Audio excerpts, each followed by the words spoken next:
Bonjour à tous, ou plutôt bonsoir, ici Monsieur Cacahuète, et, euh, Zo, et puis il y a également mon fils qui est là. Ce soir nous sommes vendredi 20 avril 2018, il est 21h39. Je suis encore un peu malade, comme vous pouvez le voir. Alors là pour ce Parlons DVD, on va parler du livre de la jungle. Alors là le titre est en anglais parce qu'il s'agit de la version flamande ou belge, mais le son est en français. Vous voyez, c'est écrit The Jungle Book et en plus petit écrit le livre de la jungle. On a également ce type de format-là le truc avec les aliments, ça s'appelle comment déjà? Ouais, l'île des mi-animaux et je sais ah, plus, il y a une machine pour fabriquer des animaux pour dans le premier. ah, Ah, tes bataille de souhaits. bouée géante, Oui, tempête de bouée tempête de géante. boulet de géante, oui, voilà. Mais ceux-là, je les avais achetés, on les avait achetés à Action, tandis que celui-là, il vient d'Electrodépôt. Il était acheté en début du mois. Pourquoi? Simplement, il était à 5 euros, c'est ça. Et en plus de ça, il s'agit d'une. 4,99 je crois. Ouais, ça doit être ça, 4,99. Et il s'agit d'une édition diamant qui m'a l'air assez rare, puisque sur internet, en tout cas, je ne la vois pas sur les sites classiques comme Amazon, tout ça. Et en commerce, en général, il y a des éditions 25e anniversaire, tout ça, mais en France, l'édition diamant n'a pas l'air d'exister. Donc voilà. Alors qu'est-ce qu'elle a de particularité? Alors déjà, au niveau du résumé derrière, il est écrit en premier en deux parties, en premier en flamand et en deuxième, donc le néerlandais quoi, une langue parlée en Belgique, une des trois langues parlées en Belgique puisqu'il parle également le français et l'allemand. Et en dessous c'est le résumé en français. Cette édition de Diamant, qu'est-ce qu'elle a de particulier? Il y a une fin alternative. Alors cette fin alternative, elle est sous forme de storyboard, donc elle n'a pas été vraiment animée. Ça a été retrouvé dans les archives et donc du coup on peut la voir à la fin du film. Il y a également une scène coupée avec un rhinocéros, un personnage que je connaissais pas du tout. Et après Disneypedia, mais ça je l'ai pas regardé ce bonus. Alors une petite particularité de ce DVD là, c'est que quand on lance le DVD, on nous demande le choix des langues, donc souvent c'est le cas par rapport au menu, tout ça, les langues, donc français, un néerlandais, et puis je sais plus quelle langue qui était proposée, anglais. Donc j'avais pris français et le film s'est lancé tout de suite sans passer par la case menu, donc chose assez rare mais qui arrive parfois avec certains DVD. Alors le film s'est lancé en français et tout ça, donc on a passé un très bon moment dessus. Je trouve qu'il a été très bien remasterisé, notamment la scène avec l'orage, tout ça, franchement ça rend super bien. Je connaissais déjà ce film d'animation, donc je les connais pas tous les Disney, mais celui-ci, je l'avais regardé en cassette vidéo en VHS quand j'étais enfant, donc ça rappelle des souvenirs. Il y avait des passages que je ne me souvenais pas, tout ça, donc ça reste assez drôle, plaisant, c'est frais, c'est court, c'est pas trop prise de tête, donc personnellement j'ai bien aimé, donc je suis bien amusé. Je pense que vous avez bien aimé aussi. Mhm. Et toi, t'as bien aimé aussi? Oui. Donc voilà.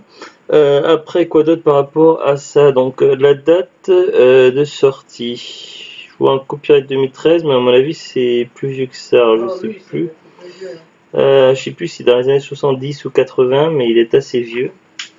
J'essaierai de regarder dans mes fichiers, puisque je note tous les films d'animation Disney que je recherche. Voir quelle année il est, puis je le mettrai en commentaire ou en Oh, description. mais je vais regarder tout de suite. Ah oui, ben Zoulid va regarder. Et du coup, on voit sur la tranche, j'avais pas fait gaffe, c'est marqué 20e 20 classique, donc c'est sans doute le numéro du film. 67. Et le film est, donc livre de la jungle est de 67. En France ou en Angleterre? Enfin, aux États-Unis. Wikipédia, 67, 67. donc ça va être la version américaine, parce que des fois la version américaine sort quelques années avant la version française. Donc il serait de D'accord. 67. La numérotation, Ah, donc en France, c'est dans 68. Le monde descend 68, il est sorti 68. un an après. La numérotation, il me semble, j'avais lu quelque part que chaque Disney avait un numéro différent, sans doute pour faciliter la collection ou quoi. Donc celui-là, ça serait le numéro 20 apparemment, à moins que je dise une bêtise. En tout cas, il y a marqué classique en dessous, le 20 dans les classiques, parce qu'il y a peut-être plusieurs collections. Je sais pas combien il y a de DVD à Disney en édition diamant, à moins que ce soit peut-être le seul, je ne sais pas du tout. Je ne sais rien, je connais Alors, pas. pour parler du scénario quand même, parce que je n'ai pas dit grand chose, je vais déjà commencer par vous lire le résumé au dos, dans le synopsis. Je vous lis pas la partie flamande parce que tout simplement je ne le parle pas couramment. J'avais appris quelques mots à l'époque puisque j'ai de la famille belge. Mais voilà, j'ai oublié, puis c'est un peu compliqué. Je vais lire plutôt le synopsis en français, ce sera plus simple. Alors, la jungle n'a jamais paru aussi luxuriante et animée. L'événement rempli de chansons de Disney est plein de vie, avec une nouvelle restauration numérique. Rencontrez les personnages les plus inoubliables qui soient et embarquez-vous dans une aventure palpitante avec Mowgli. Alors, moi j'ai toujours cru que c'était Mowgli, mais en fait dans le film ils disent Mowgli. Ils insistent là-dessus, surtout Bagheera. Alors qu'il se déplace dans la jungle profonde et apprend le b.a.-ba de la vie avec Baloo, l'ours insouciant. Rencontrez Bagheera, la vieille panthère pleine de sagesse, et le roi fou Louis, l'orang-outan, mais faites attention au rusé Shere Khan, le tigre, et à Kaa, le serpent le plus sournois de la jungle. Plein de joie, de musique entraînante et personnages adorables, ce chef-d'œuvre intemporel célèbre la véritable signification de l'amitié. Vivez toute l'animation du classique de la jungle de Disney et émerveillez-vous avec quelqu'un que vous aimez. Personnellement, je trouve, je l'avais vu en cassette, j'avais quelques souvenirs, mais je ne me souvenais pas tout. Je trouve que la restauration, c'est vraiment, on se fait du beau boulot, franchement. Même en 2018, ça passe super bien, donc personnellement, je suis fan. Ça peut plaire autant qu'aux adultes qu'aux enfants. On peut voir en famille ou tout seul. Il n'y a pas de problème avec ça, donc moi j'aime beaucoup. Donc si vous êtes fan de films d'animation de Disney, tout ça, ben moi je vous recommande. C'est un classique, le livre de la jungle. Voilà, il faut l'avoir vu au moins une fois. Personnellement, moi il va entrer dans la collection. Donc j'ai plusieurs collections. Donc j'ai une collection avec tous les films d'animés qui ont rapport avec les jeux vidéo. J'en ai une avec tous les films des productions Asylum, et je vais entamer une collection avec tous les classiques Disney. Et les autres Disney aussi qui ne sont pas forcément des classiques puisqu'ils sont récents mais qui me plaisent beaucoup.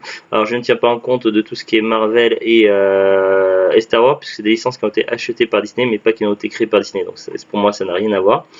Par contre après il y en a qui sont compliqués à classer où il faudrait que je les ai en 2 exemplaires. Par exemple les mondes de Ralph, pour moi je les classé dans les ce qui a un rapport avec les jeux vidéo, mais il m'en faudrait peut-être un second exemplaire pour le classer avec les Disney. Eh oh, c'est bon là. J'ai dit peut-être, j'ai pas dit forcément. Donc voilà, donc après c'est marrant, on voit les symboles qu'il y a aussi au dos des boîtiers des jeux vidéo, comme l'araignée pour symboliser la peur, tout ça. Alors et le 6 à mon avis c'est par rapport à l'âge, le contrôle. C'est vrai que les symboles au niveau des âges ne sont pas forcément pareils d'un pays à l'autre, donc là ils ont fait comme ça. Donc voilà, c'est les aventures de Mowgli, donc il y a des chansons, il y a des péripéties, tout ça, et franchement c'est plutôt cool, et moi j'ai bien aimé. Voilà. Est-ce que vous avez quelque chose à rajouter là-dessus, The Glut, toi? Non. Finalement tu l'avais jamais vraiment vu, toi? Tu connaissais un petit peu, mais... Ben, je connaissais plus le film. Oui, tu avais vu le film. Quel film? Il y a eu plusieurs versions, il y en a eu dans les années 80 je crois, puis il y en a eu un assez récent ces dernières années. Ah, et non, il date des années 90. D'accord, oui, parce qu'il me semble qu'il y en a eu un récemment quand même, le livre de la aussi. Enfin, je dis peut-être des bêtises, mais ça on en a entendu parler, je confonds avec autre chose. Ouais, non, mais moi c'était un film. Ouais, donc tu avais vu un film avec des vrais acteurs, c'est ça. Ouais. Mais du coup, tu vois la vraie version, donc. Enfin, la version animée, celle d'origine, la première. Ouais. T'as bien aimé? Ouais, ça me passe, mais. Je suis plus sur le film, tu vois. Ouais, mais peut-être parce que t'as vu le film en premier. Voilà, moi je trouve ça plutôt cool. Voilà. Mais j'ai jamais vraiment été trop Disney. Ouais, oui, si tu vas rattraper le retard, quand on aura les autres Disney. Donc voilà. Donc voilà. Moi aussi, moi j'aime beaucoup quand même. Voilà, puis avoir tout seul ou en famille, tout ça, donc il n'y a pas de problème. Donc celui-ci, je l'avais acheté avec trop dépôt. Voilà. Sur ce, donc on vous dit à bientôt et au revoir. Et pommes de terre. Au revoir.